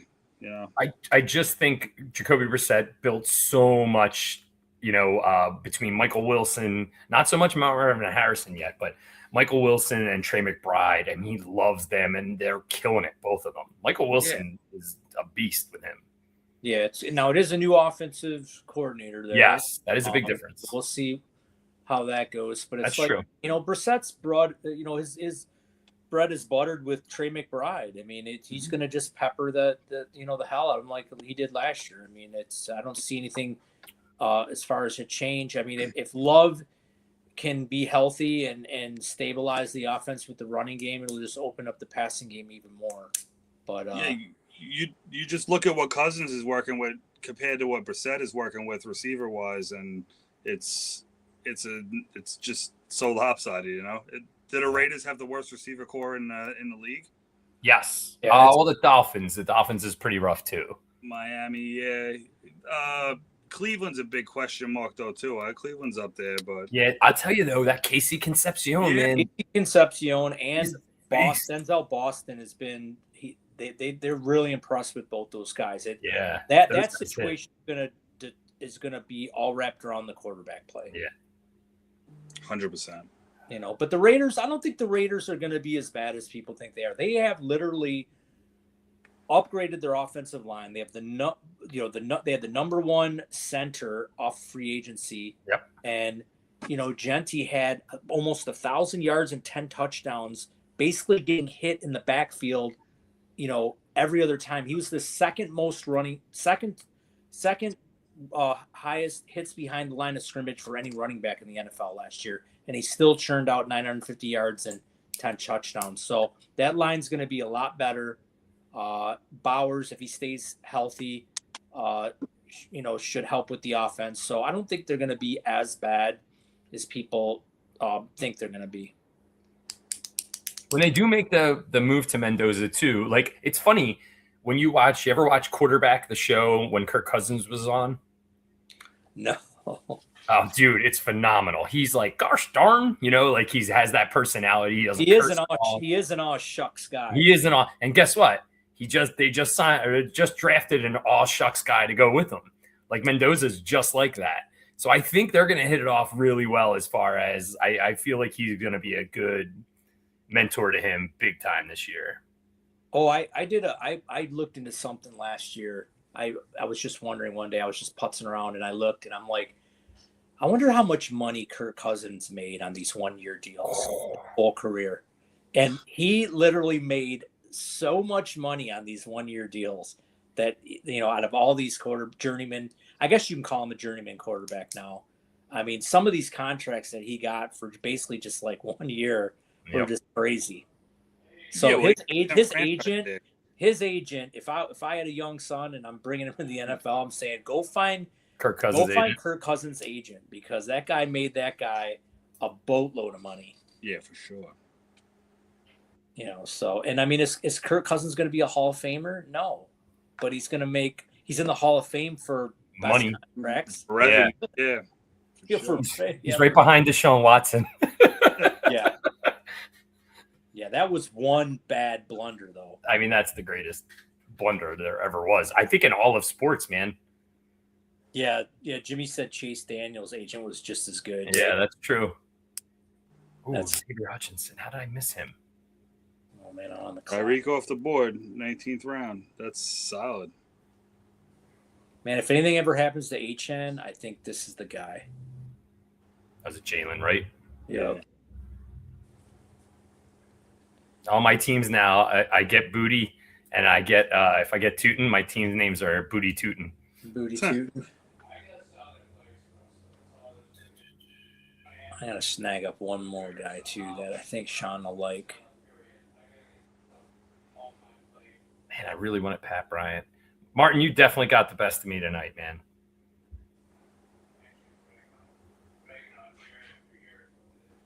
Where am I at? Dan didn't do it. I thought he was gonna do it. If Dan would have did this, I'd have been so pissed. Ray Davis. I mean, at this point, I think you just want to, if you're going to look for running backs at this point, you're basically getting guys that are like one injury away from getting a starting role where you could be possibly a top 12 running back for the week. Oh, actually, Booty Sadiq. That's another guy too, Clint Kubiak. Is he gonna start playing over Geno Smith? Okay, Klubnik? Yeah, Klubnik, I'm sorry. Yeah. They were talking here on New York radio, dude. That's all they're talking about is Klubnik. I think Geno Smith would have been good. Who were we saying to before? He was with the Raiders, and then before that was Seattle. Yeah, and then he was. Yeah, I'm wondering if there was a better spot for him to go to. I think he wanted to try to finish his career where he started. Yeah. He got something to prove, and he's more of a game manager now, and he knows how to get the stud the ball. Look what he was doing with JSN 2 years ago. So he's gonna throw a lot, obviously, to Wilson. I think they're gonna rely heavy on Hall this year. And if they could scrap a few games together and he's a good game manager and keeps their wide receivers happy, I could see him starting for most, if not all of the season, depending on how he plays and how the team's record's going to be. I mean, this if not, this will be the end of what's his name? The coach. He's on the hot seat, man. Oh, yeah. He's so bad. The Jets are going to be brutal. It's going to be the Jets are so bad. I'm an NFL fan that roots for the Jets. I just can't give the Jets my all right now. I'll keep track of their scores, but when I go to my friend's house, we got Red Zone on the one TV. If we're watching another game, one of my boys is a big Packer fan. I'm like, go ahead, you can throw it on off of the Jets, brother. I don't care. Yeah, it is what it is. I'm the biggest free Breece Hall fan.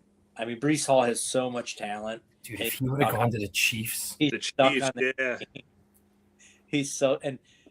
on that team, and he had a way out though, didn't he, Billy? He could have he signed that contract. He signed that extension.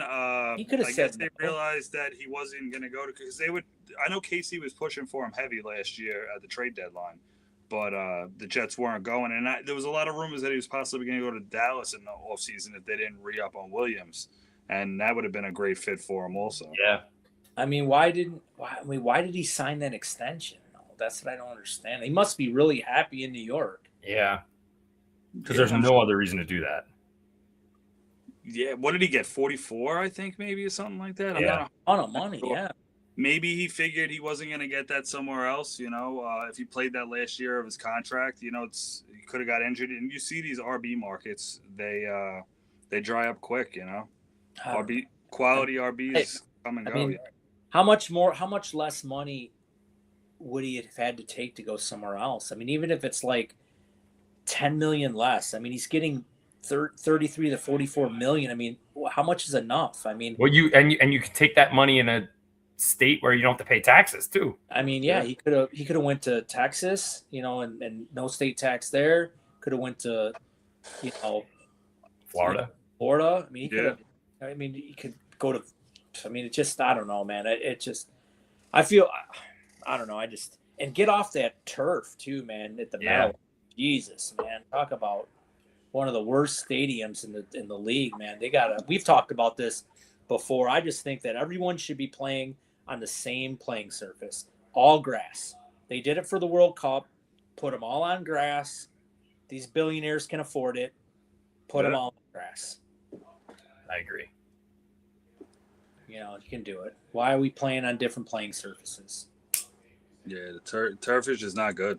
No, it's not good. My kid plays soccer, and she's been playing since she was 7 years old. She's 20. The last 6 or 7 years, she's been playing straight on turf. And she's like, Dad, my hips are killing me. My knees hurt.